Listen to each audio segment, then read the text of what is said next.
Hello mga ka-patient, another vlog, another video. As you can see, mga ka-patient, nagliligpit at naglilis na naman ang inyong paglingkod. So, kakatapos ko lang dyan sa mga pasyente ko, mga ka-patient, dahil one na at ngayon lang ako nakatapos sa kanila. So, hindi pwedeng i-cancel mga ka-patient dahil nasa sistema at bukas na naman, panibago na naman.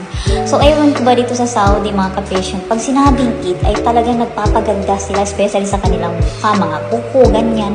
Pero pag sa Pinas, yung katulad na yung mga Muslim doon, mga Moro, ganyan, is piniprepared namin yung lulutuin namin, alam mo yung pagkanduhi ang tawag doon.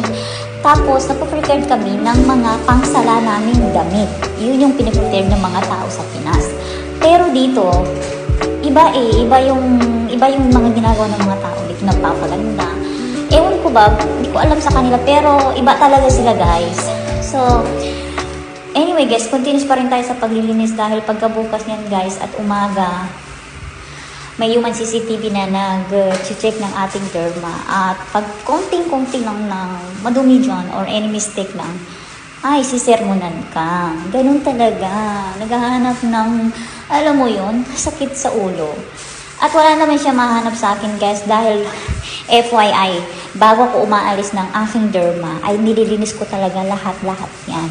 At kung pwede lang, linisin ko pati yung mga ano dyan, yung CR nila ay gagawin ko kaso lang hindi naman yata tama, di ba mga ka-patient? Char!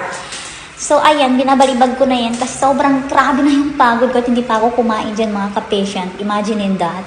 So, sabi ko, pag uwi ko, kakain talaga ako ng masarap, char.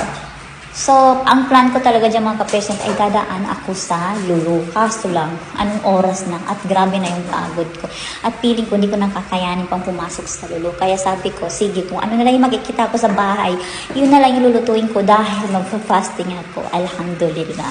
So, ayun na nga guys at matatapos na naman tayo mga ka-patient. At finally, makakauwi na rin tayo at makakapahinga. And happy Eid sa lahat-lahat and God bless all po. Take care!